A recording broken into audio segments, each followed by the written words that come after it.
ce n'était pas pratique. Donc là, on se dit, ben, je ne sais pas si on va pouvoir y rester longtemps parce que de un, l'endroit n'est pas convenable en ce qui concerne la conservation de la nourriture. On n'a pas assez de lumière, on ne sait pas où mettre nos vêtements, on ne sait pas où mettre nos valises.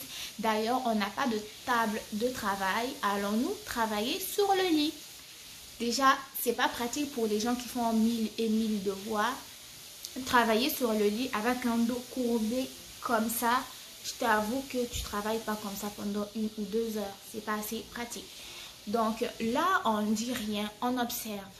Et pour la conservation de la nourriture froide, il y avait un mini frigo. Les petits mini frigos qu'on retrouve dans des chambres d'hôtel là. Genre le frigo, le petit frigo où tu peux juste mettre ta bouteille d'eau ou je sais pas, un plat de Subway que tu viens d'acheter, puis que tu dois aller prendre ta douche, puis que tu vas le manger genre quand tu auras fini de te laver quoi. Donc on pouvait pas faire une épicerie complète, on pouvait pas acheter du poulet, du poisson et tout, le réfrigérer là-dedans. Il allait en fait nous falloir d'acheter du prêt à manger et le mettre pour quelques minutes parce qu'on pouvait pas faire une épicerie de longue durée quoi. Jusque là ça va. Et ensuite, pour aller prendre sa douche, ça c'était quelque chose. On était déjà moi, ma soeur, la proprio, puis il y avait une autre fille, je pense qu'elle était française aussi, elle était en haut. Elle au moins, elle avait eu la chance d'avoir une chambre normale, ok? Nous, on avait une chambre avec un lit pour 2 personnes qui ressemblait d'ailleurs à un débat. Non, pour aller se laver, en sachant qu'au cégep, les cours commencent à 8h pile. Donc, on devait soit se réveiller à 6h ou 7h pile pour que quand l'une est dans la douche, mais l'autre attend et puis l'autre rentre. Donc, c'était à tour de rôle. Ça, c'était pas déjà très pratique, mais jusque-là, on s'était pas plaint, ok? On était toujours en observation. Puis là, ce qui nous a tapé sur les nerfs, c'est que la proprio avait l'air louche. De un, on payait le loyer, on n'avait pas de reçu. Ok, genre si c'était, bon, disons que c'était le mois d'août, elle nous demandait déjà le salaire pas le salaire, le loyer du mois de septembre alors que le mois d'août venait à peine de commencer. Jusque là, on trouvait ça louche, mais on se disait, ben, c'est peut-être comme ça qu'elle fonctionne et tout, mais comme là, on n'est pas trop sûr non plus de rester. Là, c'est ma soeur qui chante dans la douche. Ok, comme on n'est pas trop sûr de rester, ben, on va observer, puis on va voir ce que ça donne. Là, on arrive en septembre, elle nous demande déjà le loyer du mois d'octobre. On est là. On ne va pas payer. On ne va pas payer parce que déjà, ta chambre ne nous correspond pas. En plus, on vient déjà de payer. Là, tu nous demandes de repayer encore. D'ailleurs, tu ne nous donnes pas de reçu, là. Puis la madame s'emporte. Ben, jusque-là, si vous ne voulez pas payer, ben vous allez déguerpir de ma maison. Regardez, hein, j'ai le bail. Puis moi, je lis le bail.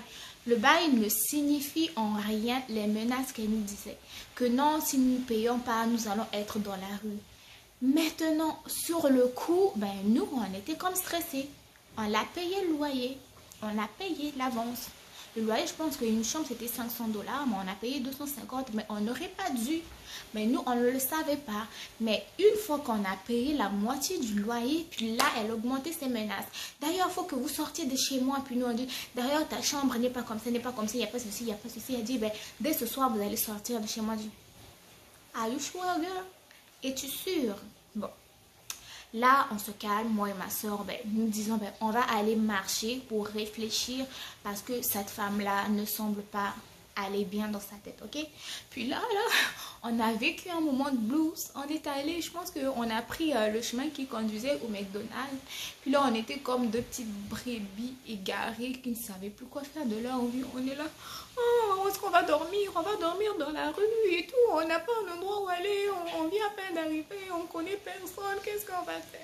On a fait le tour de la rue, le tour de la ville. On ne voyait pas de logement à louer. Parce que, sachez qu'ici au Québec, ben, le déménagement, c'est le 1er juillet. Tous les bails finissent le 1er juillet. C'est le 1er juillet que les gens doivent avoir déménagé et que les nouveaux locataires emménagent, ok? Donc, le 1er juillet, c'est le moment du déménagement. Puis nous, on était déjà en octobre, donc c'était déjà loin. On n'était pas sûr de trouver une chambre ou une maison, ok? Puis là, on était perdus.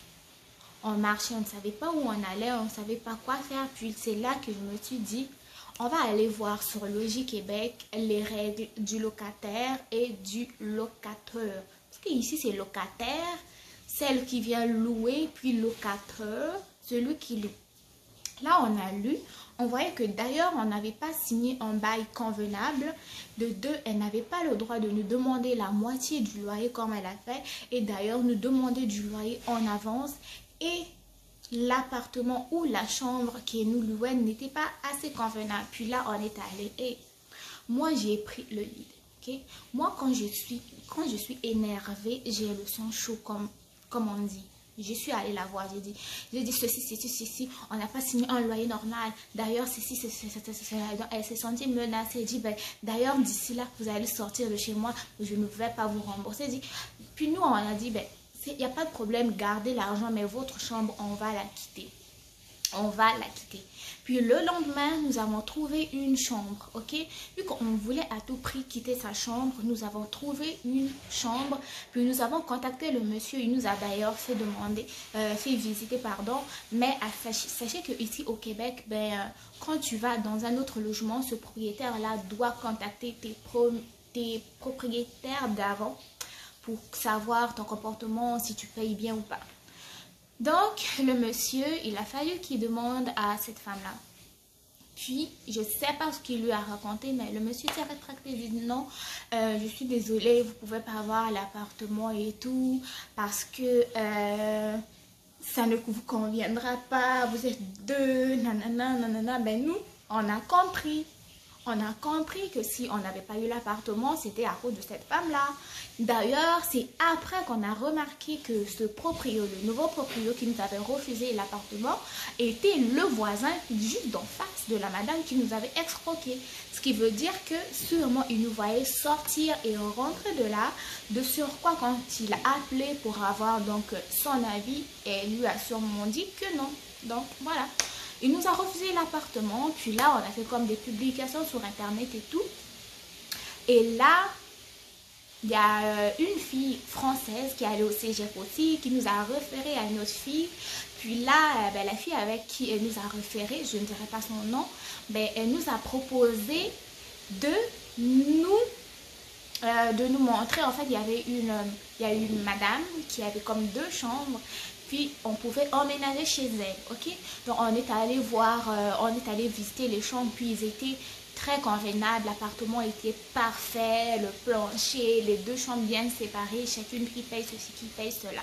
Donc d'ailleurs après, la fille qui nous avait référé chez une autre fille, grâce à laquelle nous avons retrouvé l'appartement, nous sommes devenus amis, d'ailleurs nous sommes retrouvés dans la même classe. Et voilà, c'est ainsi que nous avons passé nos 3 ans de cégep dans ce nouvel appartement. Tout s'est très bien passé. D'ailleurs, la proprio est devenue comme une deuxième mère pour nous. Et tout s'est bien passé. Donc, le petit conseil que j'aimerais donner aux étudiants des autres régions qui déménagent dans une autre région et qui cherchent des appartements sur Internet, les gars, assurez-vous d'aller visiter l'appartement par vous-même avant d'y emménager. Ce que je veux dire que arriver sur les lieux, aller vérifier, puis discuter avec la proprio si l'appartement vous convient, signer un bail qui est légal. Et ces affaires-là de payer le loyer à moitié, la proprio qui fait des menaces et tout, méfiez-vous. Si elle commence à vous imposer de payer la moitié du mois avant et tout, tralala, vous trouvez que c'est louche, il faudra lui en parler. Et si ça va très loin, vous pouvez même aller voir la police. Donc, c'était un peu ça, ma petite story time sur le proprio ou notre propriétaire de l'enfer. J'espère que mon histoire vous aura plu et que ça vous aura sensibilisé sur les propriétaires qui sont, c'est pas maladroits, mais qui ne sont pas vraiment honnêtes. Donc, faites attention à vous. Restez connectés sur ma chaîne pour des prochaines story time intéressantes. Puis n'hésitez pas d'aller voir mes autres vidéos.